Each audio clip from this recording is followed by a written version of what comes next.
ആകാശവാണി. നമസ്കാരം. വാർത്തകൾ വായിക്കുന്നത് സുവർണ.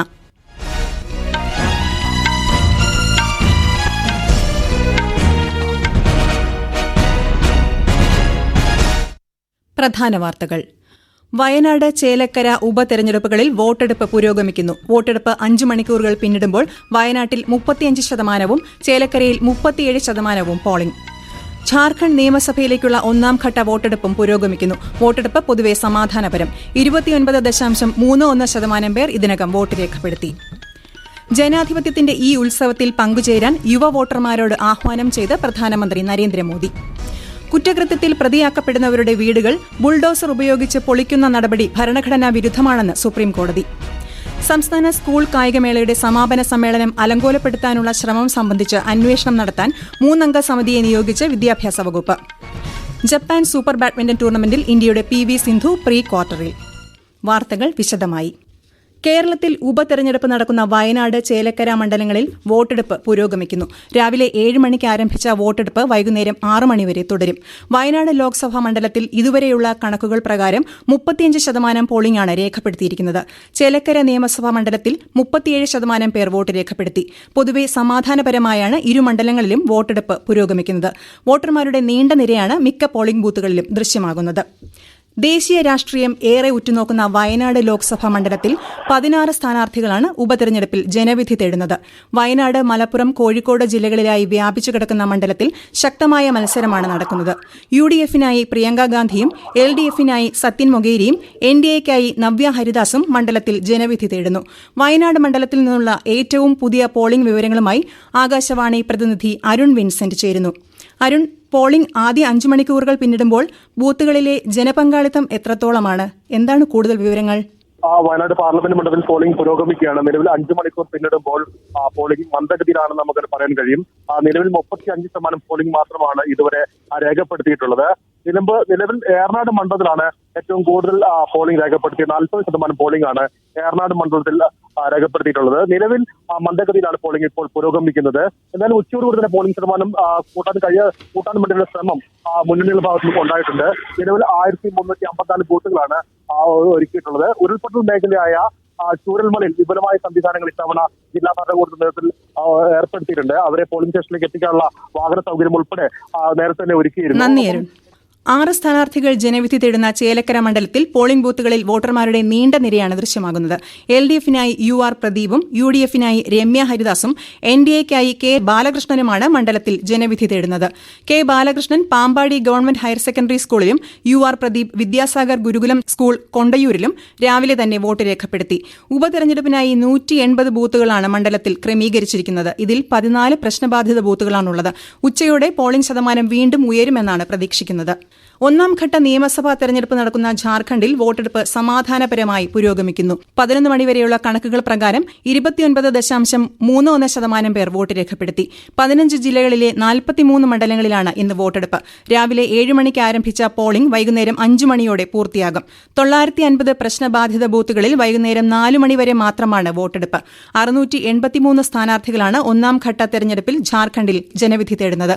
വിപുലമായ സുരക്ഷാ ക്രമീകരണങ്ങളാണ് മണ്ഡലങ്ങളിലും ജില്ലാ അതിർത്തികളിലും ഒരുക്കിയിരിക്കുന്നത്. 200 കമ്പനി കേന്ദ്ര പോലീസ് സേനയെ സംസ്ഥാനത്ത് വിന്യസിച്ചിട്ടുണ്ട്. കേരളത്തിലെ 2 മണ്ഡലങ്ങൾക്ക് പുറമെ 9 സംസ്ഥാനങ്ങളിലെ 30 മണ്ഡലങ്ങളിലേക്കുള്ള നിയമസഭാ ഉപതെരഞ്ഞെടുപ്പുകളിലും വോട്ടെടുപ്പ് പുരോഗമിക്കുകയാണ്.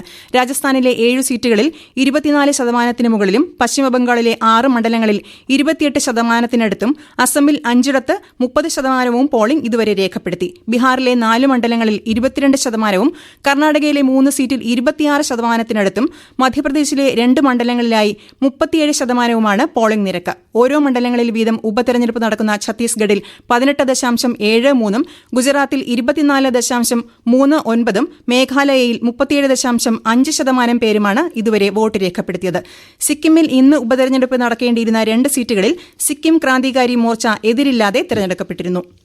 ജനാധിപത്യത്തിന്റെ ഈ ഉത്സവത്തിൽ ഉത്സാഹപൂർവ്വം വോട്ട് രേഖപ്പെടുത്താൻ പ്രധാനമന്ത്രി നരേന്ദ്രമോദി എല്ലാ വോട്ടർമാരോടും അഭ്യർത്ഥിച്ചു. കന്നി വോട്ടർമാരായ എല്ലാ യുവജനങ്ങൾക്കും അദ്ദേഹം ആശംസകൾ നേർന്നു. വോട്ടെടുപ്പിന് ഒരാഴ്ച മാത്രം അവശേഷിക്കെ പാലക്കാട് നിയമസഭാ മണ്ഡലത്തിൽ പ്രചാരണം കൂടുതൽ കൊഴുപ്പിക്കാനുള്ള ഒരുക്കത്തിലാണ് മുന്നണികൾ. കൂടുതൽ വിവരങ്ങളുമായി ആകാശവാണി പാലക്കാട് ജില്ലാ പ്രതിനിധി Faisal Alimuth. Road show, bike rally, flash mob, social media campaign തുടങ്ങിയ വിവിധ ഇനം പ്രചാരണ പരിപാടികളുമായാണ് മുന്നണികളും സ്ഥാനാർത്ഥികളും പ്രചാരണം കൊഴുപ്പിക്കുന്നത്. 18-ന് കൊട്ടിക്കലാശം കളറാക്കാനുള്ള പദ്ധതികളും അണിയറയിൽ ഒരുങ്ങുന്നുണ്ട്.